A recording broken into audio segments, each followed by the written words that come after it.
lembro que a primeira vez que eu me fiz a pergunta do porquê que Cristo Jesus teve que morrer por mim e morrer pelos meus pecados, foi quando eu era criança, quando eu estava ouvindo uma música no quarto da minha mãe, uma música chamada Via Dolorosa. Eu fiz essa pergunta para minha mãe e na época ela me respondeu: Jesus, ele teve que morrer pelos seus e pelos meus pecados. Ele morreu em nosso lugar. E sabe, quando eu escutei essa mensagem, eu não sei vocês, mas quando eu escutei uma resposta assim na minha mente de criança, eu não tinha entendimento.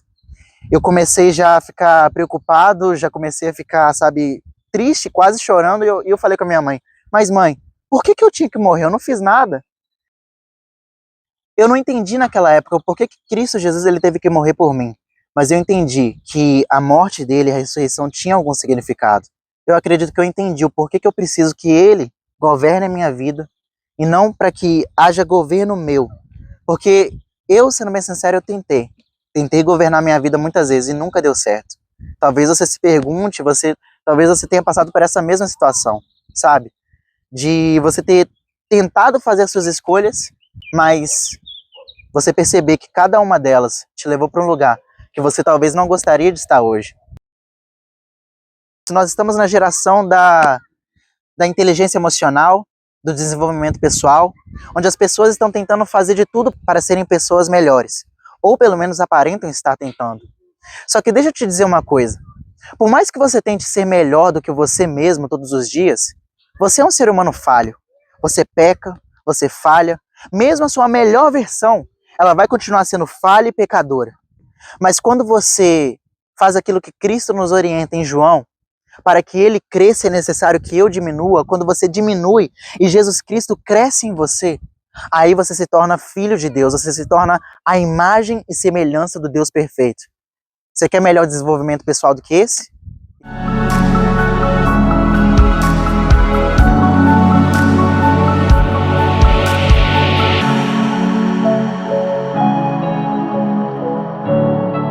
Olá, queridos, graça e paz, meu nome é Pedro Henrique e mais uma vez no vídeo de hoje eu quero estar trazendo para vocês uma mensagem que Deus colocou no meu coração. E para que nós possamos começar essa mensagem, eu gostaria de falar um pouco sobre o tema que Deus me deu, que é sobre o porquê nós precisamos de Jesus. Porque eu e você nós precisamos do sacrifício de Cristo Jesus nas nossas vidas. Sabe, tem muita gente prometendo várias coisas através de Cristo, sabe? Falando que você vai ter uma casa melhor, ou bens materiais melhores, mas eu acredito que mais do que bens materiais, além disso, muito mais além disso, quando nós aceitamos o governo de Cristo nas nossas vidas, é porque de fato nós entendemos que o nosso não dá certo, sabe?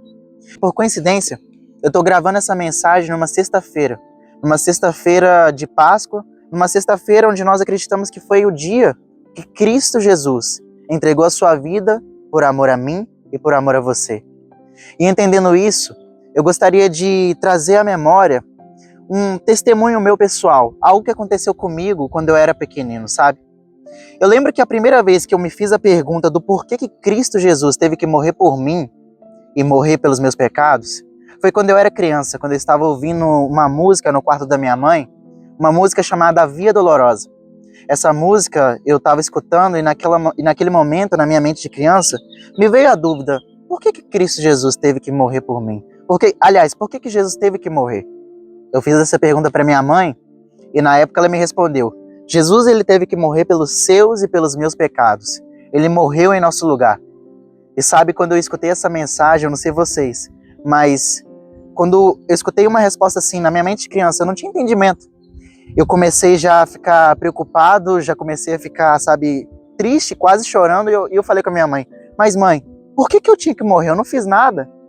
E acredito que seja uma coisa tão progressiva essa revelação da crucificação, essa revelação da redenção de Cristo, sabe? É uma coisa tão apaixonante, tão profunda e ao mesmo tempo simples, que é necessário, eu acredito que é necessário que nós possamos nos aprofundar hoje, entende? E tendo isso em mente, eu não entendi naquela época o porquê que Cristo Jesus ele teve que morrer por mim, mas eu entendi que a morte dele, a ressurreição, tinha algum significado. E eu não entendia naquela época, mas com o passar do tempo, com 19 anos, eu acredito que eu entendi o porquê que eu preciso que ele governe a minha vida, e não para que haja governo meu. Porque eu, sendo bem sincero, eu tentei governar minha vida muitas vezes e nunca deu certo. Talvez você se pergunte, talvez você tenha passado por essa mesma situação, sabe? De você ter tentado fazer as suas escolhas, mas você perceber que cada uma delas te levou para um lugar que você talvez não gostaria de estar hoje.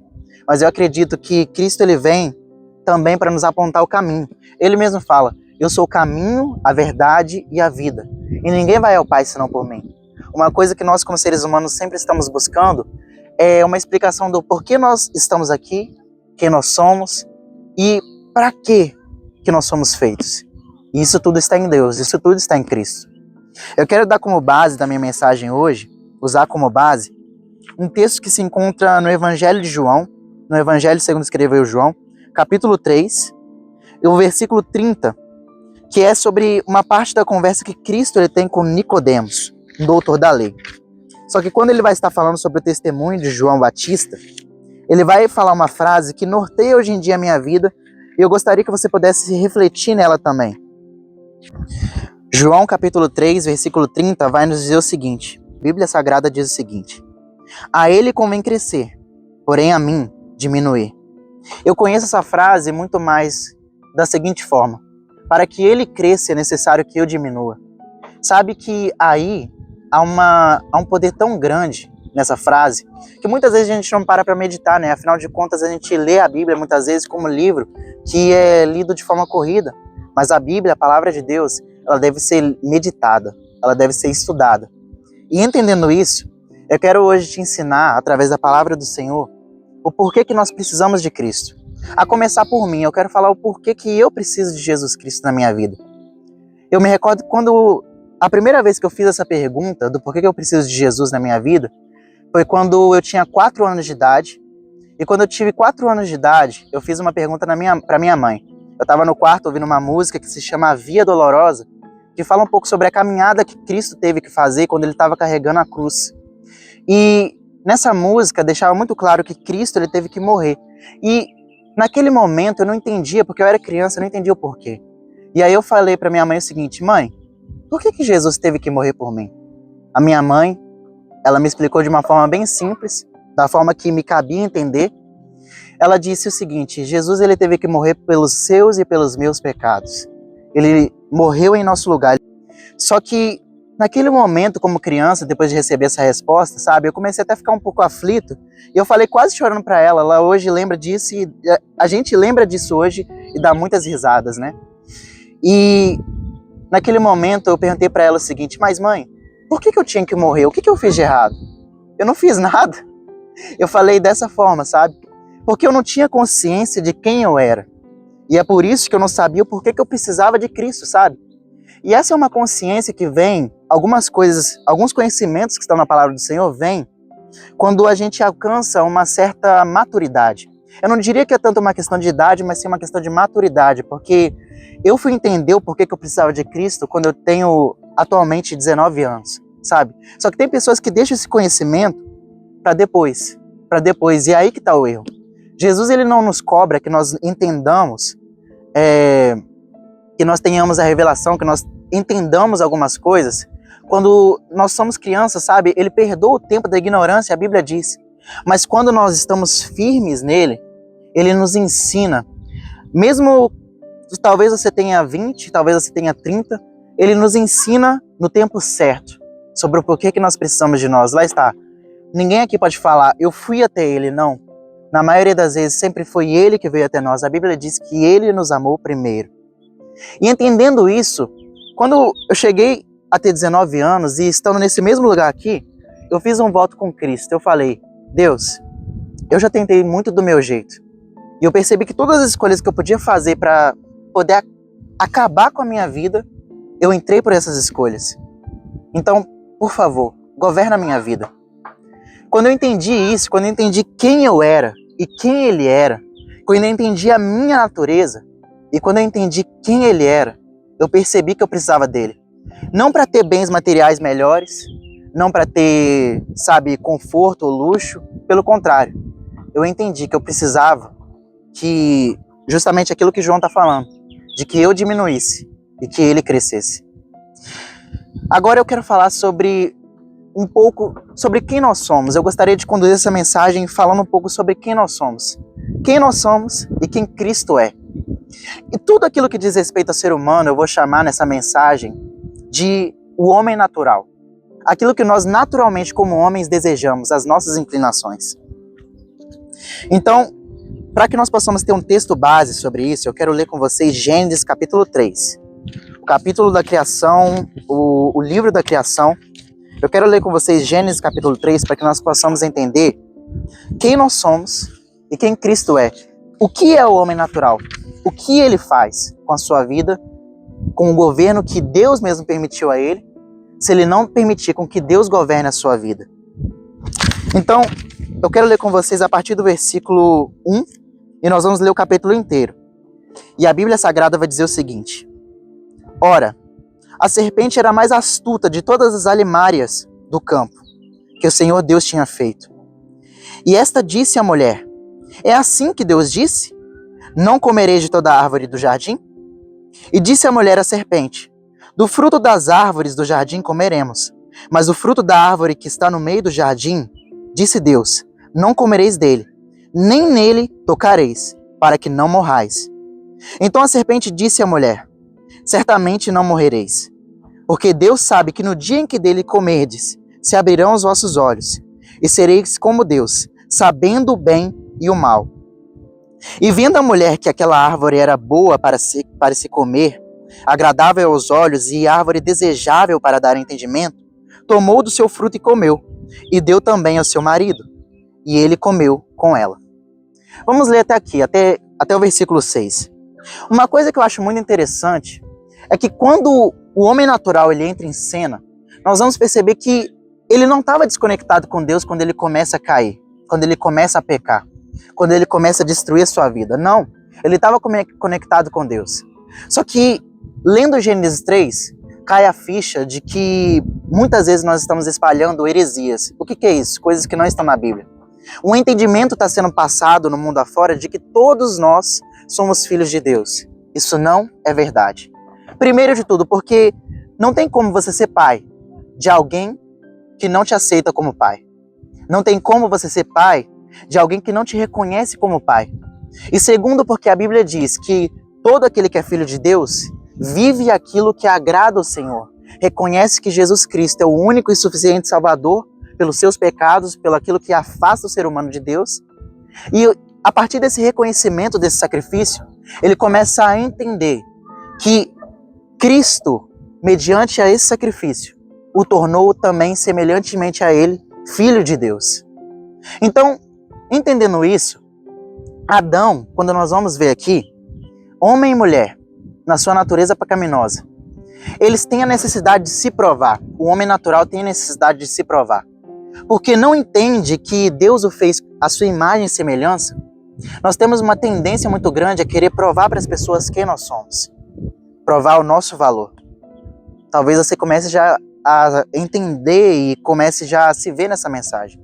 Quando nós não conhecemos a Deus e quando nós não temos o entendimento de que nós fomos feitos imagem e semelhança de Deus, nós sempre vamos querer provar para as pessoas à nossa volta que nós temos algum valor.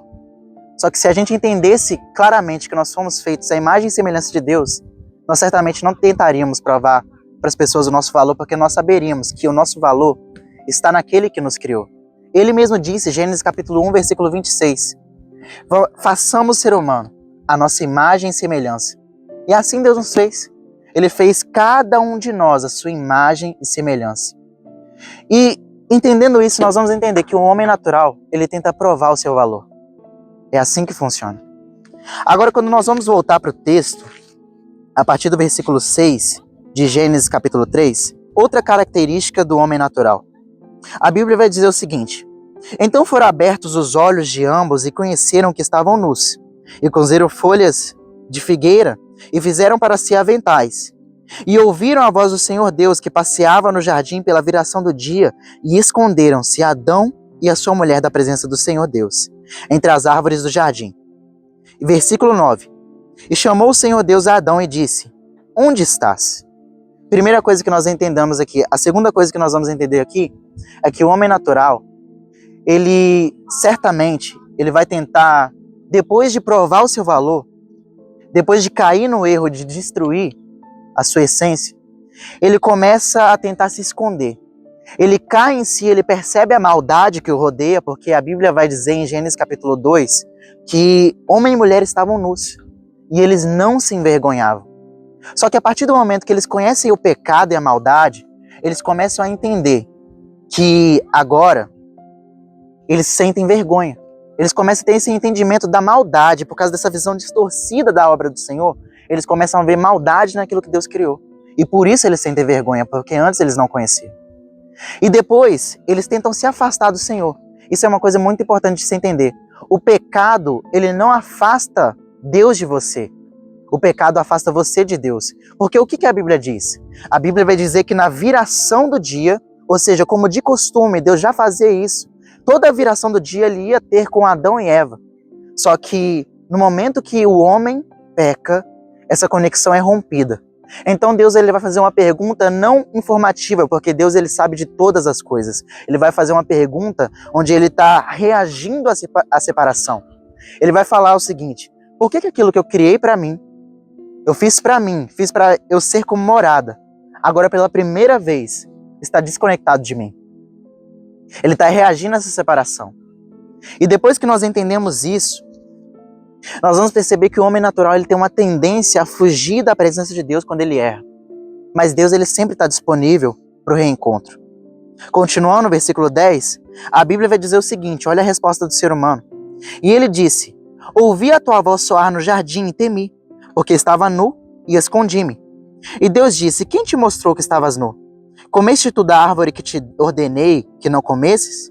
Então disse Adão: a mulher que me deste por companheira, ela me deu da árvore e eu comi. A terceira coisa que nós vamos entender que o homem natural faz é que quando ele peca, porque está claramente desconectado de Deus, porque a sua essência está corrompida, porque ele está em pecado, lá está. O que significa a palavra pecado? A palavra pecado significa catar. Catar significa errar o alvo. Qual que é o alvo? A Bíblia nos disse que nós somos feitos à imagem e semelhança de Deus. Quando nós cometemos um pecado, nós estamos saindo da posição de imagem e semelhança de Deus. E quando isso acontece, a gente vai tentar justificar os nossos erros com os erros dos outros. A pergunta que eu te faço é: se você foi feito para ser imagem e semelhança de Deus, por que você está tentando justificar os seus erros com erros de pessoas que estão claramente desconectadas com Deus? Por que você está com um padrão tão baixo? Já parou para pensar nisso? Talvez agora possa cair a escama dos seus olhos e você possa perceber. Realmente, eu estou agindo na minha vida como homem natural. Porque nós, naturalmente, nós somos assim. Nós, para tentar tirar, sabe, o peso dos nossos erros, nós tentamos justificar os nossos erros com os erros dos outros. Mas nós esquecemos que os nossos erros não são desculpáveis. Porque Deus, Ele nos fez para ser semelhante a Ele, não semelhante a outras pessoas que erram tanto quanto nós. Então o Senhor ele vai continuar dizendo, a partir do versículo 13, aliás, a partir do versículo 14. Então o Senhor disse à serpente: porquanto fizeste isto, maldita serás, mais do que toda fera e mais do que todos os animais do campo. Sobre o teu ventre andarás e pó comerás todos os dias da tua vida. E porém inimizade entre ti e a mulher, e entre a tua semente e a sua semente dela. E há aqui a primeira profecia de restauração. Você vai entender isso mais à frente. Esta te ferirá a cabeça, e tu lhe ferirás o calcanhar. A partir do momento que o homem peca, Deus ele já está mostrando quem é o homem e quem é o caráter dele. Porque quando o homem se separa de Cristo, Deus ele não desiste do ser humano. Aí começa o plano da cruz. Porque quando Deus ele fala o seguinte, que a descendência da mulher, ela pisaria na cabeça da serpente, a serpente lhe feriria o calcanhar, já está profetizando aqui o cumprimento da profecia de que Cristo ele venceria o pecado. Tudo aquilo que nos afasta de Deus. Então, Deus ele continua falando. E a mulher disse: multiplicarei grandemente a tua dor na tua conceição. Com dor darás à luz a filhos. E o teu desejo será para o teu marido, e ele te dominará. E Adão disse o seguinte: porquanto deste ouvidos à voz da mulher, e comeste da árvore que te ordenei, dizendo: não comerás dela, e maldita é a terra por tua causa. De ti, com dor, comerás dela, todos os dias da tua vida. Olha só que tristeza. Quando o homem natural ele peca, a primeira coisa que acontece é ele está sendo condenado agora a uma existência de morte. Porque a Bíblia vai dizer, o salário do pecado é a morte. Mas quando nós nos tornamos parecidos com Deus, quando nós reconhecemos o sacrifício de Cristo, Ele pode nos trazer a vida novamente, nos conectando com Deus. Mas a consequência do pecado do ser humano, do homem natural, é assim que nós agimos. É de destruir não só a nossa vida, mas a vida daqueles que nos rodeiam.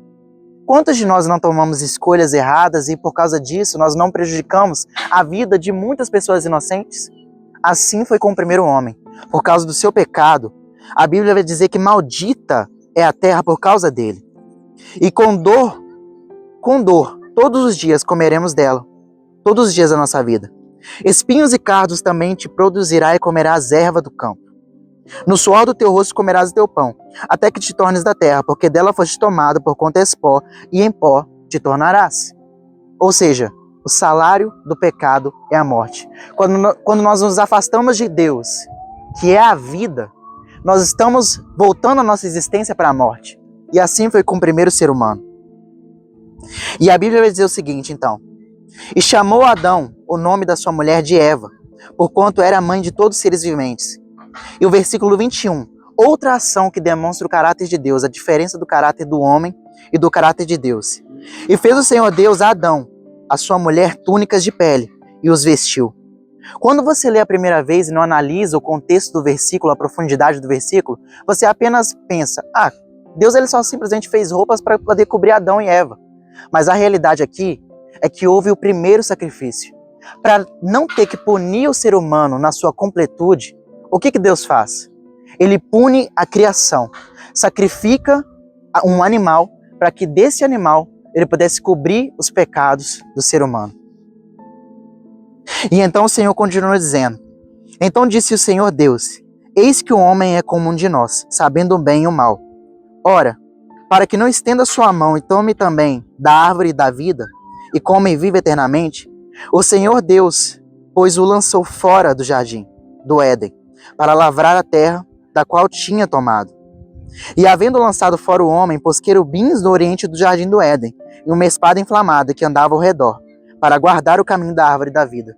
Ou seja, a partir de agora, Deus está impedindo que o ser humano tenha o benefício de viver eternamente, porque ele escolheu isso. Ele escolheu se afastar de Deus. Ou seja, o homem natural, nós aprendemos aqui que ele tem a necessidade de se provar, de provar o seu valor, porque ele não reconhece que ele já tem valor para aquele que o criou.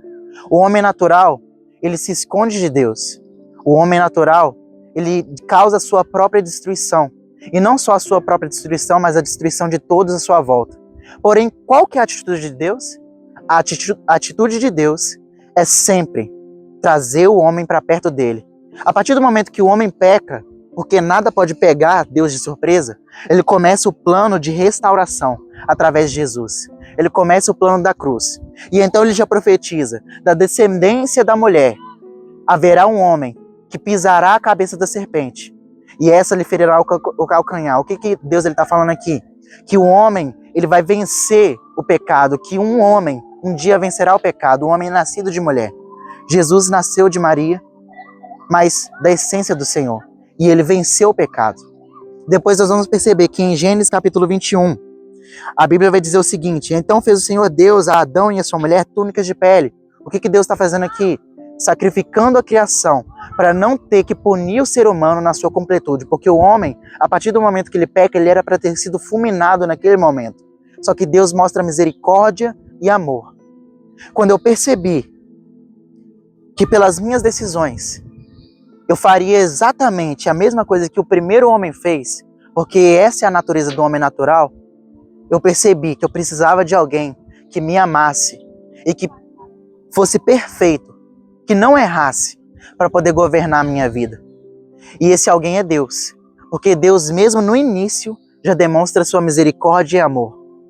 E esse Deus, para melhorar ainda, ele sabe que esse sacrifício que ele fez aqui no início não é um sacrifício perfeito, porque a partir desse momento começam a se oferecer sacrifícios para expiação de pecados.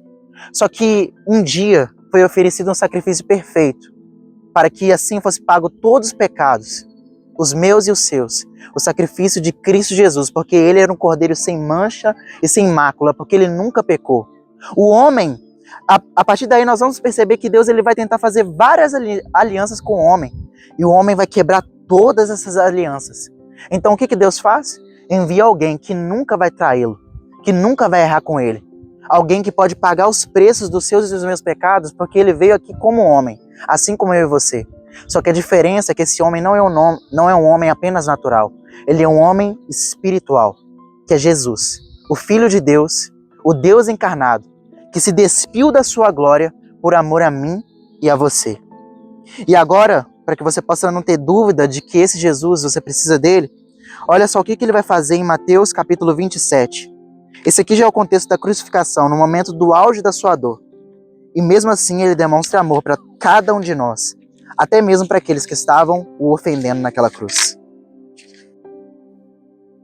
Mateus capítulo 27, a partir do versículo 32, vai nos mostrar bem claro a diferença do homem natural para o homem espiritual. Aqui vai começar a dizer o seguinte, a crucificação de Jesus. E quando saíam, encontraram um homem, sirineu, chamado Simão, a quem o constrangeram a levar a sua cruz, a levar a cruz de Cristo. E chegando ao lugar chamado Gólgota, que se diz lugar da caveira, deram-lhe de beber vinagre misturado com fel. Mas ele, provando-o, não quis beber. E, havendo-o crucificado, repartiram as suas vestes e lançaram sortes, para que se cumprisse o que foi dito pelo profeta. E repartiram entre si as minhas vestes, e sobre elas, sobre a minha túnica, lançaram sortes. E assentados, o guardavam ali. E por cima da sua cabeça puseram escrito a sua acusação. Esse é Jesus, o Rei dos Judeus. Eles mataram Jesus porque ele se dizia ser o Filho de Deus. Só que quando Cristo fez isso, ele não estava provando a sua identidade. Não. Ele mesmo vai dizer, as minhas obras comprovam que eu sou filho do Pai. E como nós vamos ver aqui, Cristo é semelhante a Deus em tudo.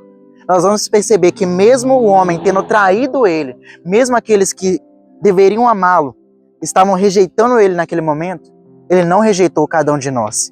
Outra coisa é que Cristo, a diferença do homem natural para o homem sobrenatural, para o homem que é espiritual, é que o homem natural, ele tenta fugir dos seus pecados, ele tenta fugir da consequência dos seus pecados. Já o homem natural assume uma culpa que não era para ele assumir, mas ele assume por amor a mim e a você. Uma culpa que ele não tinha a menor responsabilidade de fazer, mas por amor ele faz.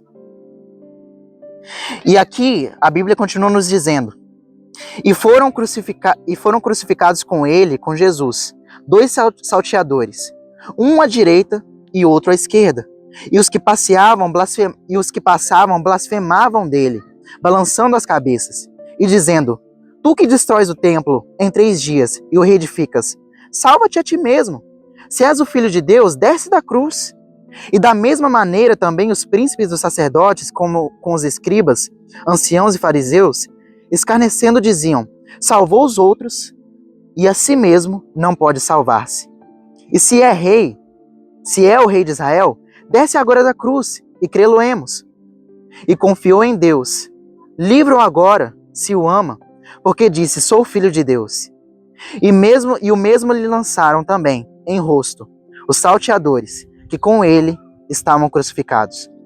E desde a hora sexta houve trevas sobre toda a terra. Sabe o que nós podemos entender aqui? É que Jesus, por ser o Filho de Deus, quando você entende que você é filho de Deus, você não precisa provar para ninguém que você é filho dele. As suas obras testificam que você é filho de Deus. Estavam ali mestres, doutores da lei, zombando de Cristo. Salteadores, ou seja, ladrões, foram crucificados do lado de Cristo. Um estava duvidando da mesma forma que os fariseus. E mesmo assim, Jesus Cristo não desce da cruz, porque ele sabia que ele estava lá, não perdendo a sua vida, mas a entregando. Ele mesmo fala, como ele não cometeu pecado, ele não pode ser morto. E ele fala o seguinte, ninguém pode tirar a minha vida, porque eu mesmo a dou.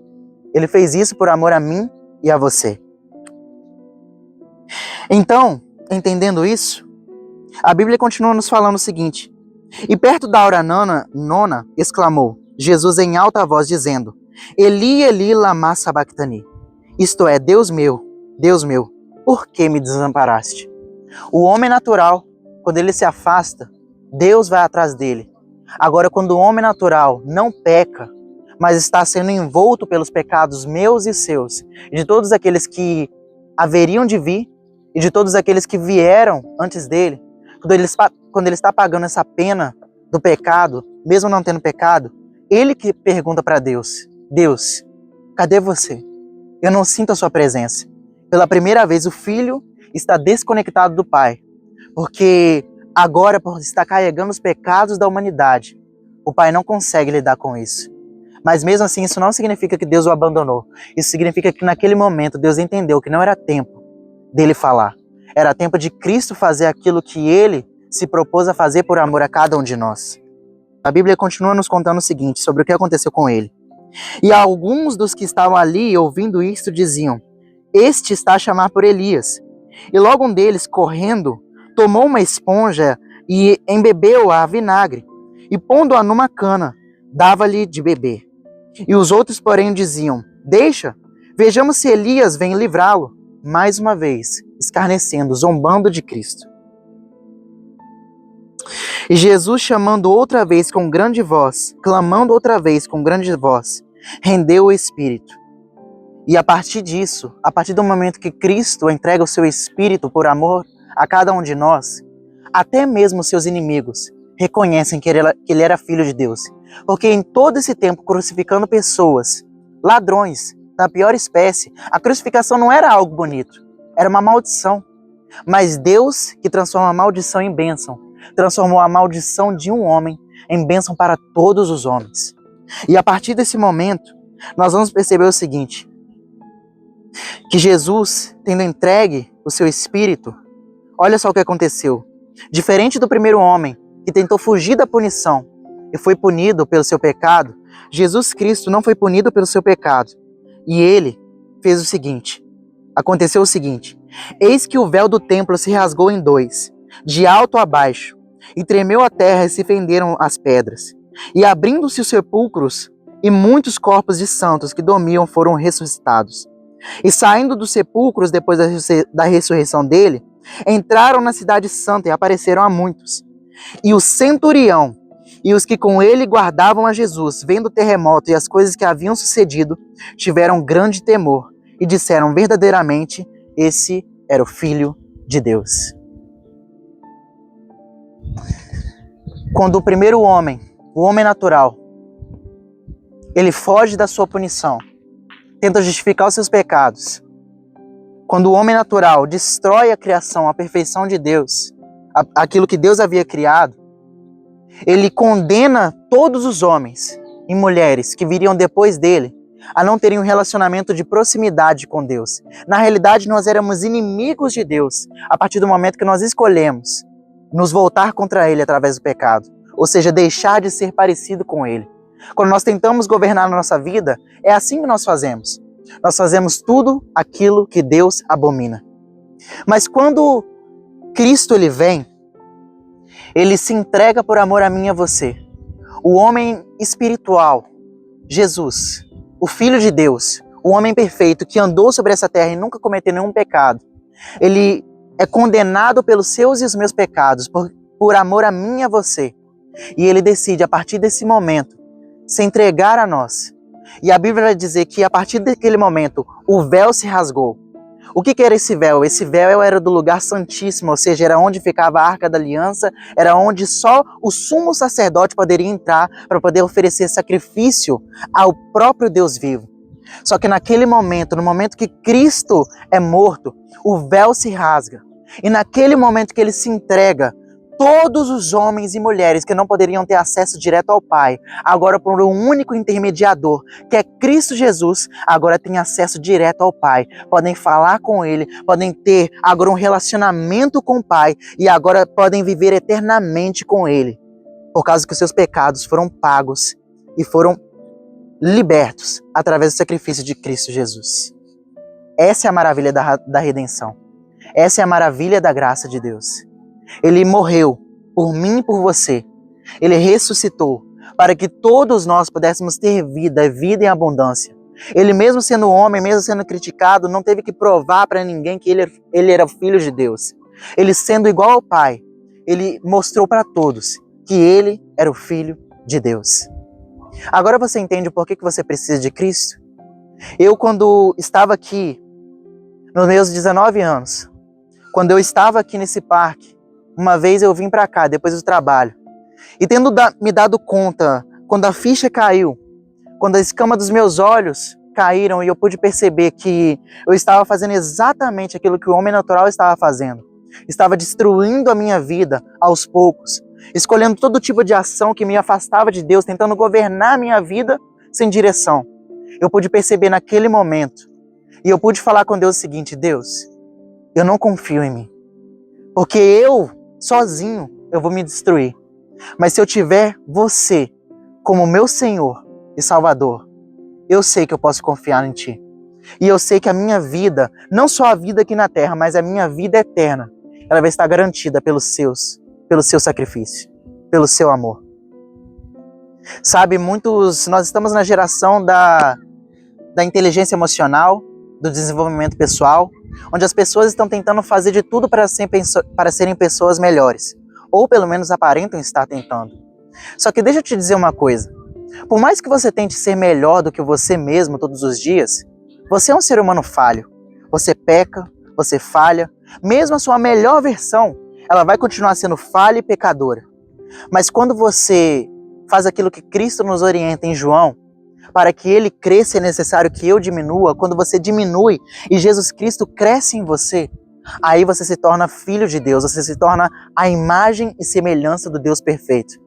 Você quer melhor desenvolvimento pessoal do que esse? Eu, sendo bem sincero, não conheço. Se você entende, assim como eu, que entendi, sendo convencido pelo Espírito Santo aqui, que precisava de Cristo, que precisava de entregar minha vida para Ele, hoje eu quero te dar uma oportunidade de se render a Cristo, de falar e de viver eternamente para Ele. Se você aceita essa oportunidade, você só precisa fazer aquilo que Ele mesmo disse. A Bíblia diz: todo aquele que negar o meu nome diante dos homens, eu também o negarei diante do Pai. Mas todo aquele que reconhecer meu nome diante dos homens, eu reconhecerei diante do Pai. Todo aquele que me aceitar como seu Senhor e Salvador, esse receberá a vida eterna. Se você quer fazer isso, você só precisa fazer uma coisa agora: fazer uma oração de profissão de fé, mas não apenas uma simples oração. Uma oração que vai apenas marcar o início de uma vida onde você vai fazer aquilo que Cristo disse. Quer me seguir?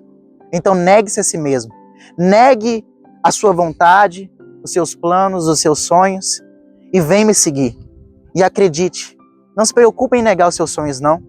Porque está escrito em Jeremias, Jesus Cristo vai nos dizer isso, o próprio Deus vai nos dizer isso.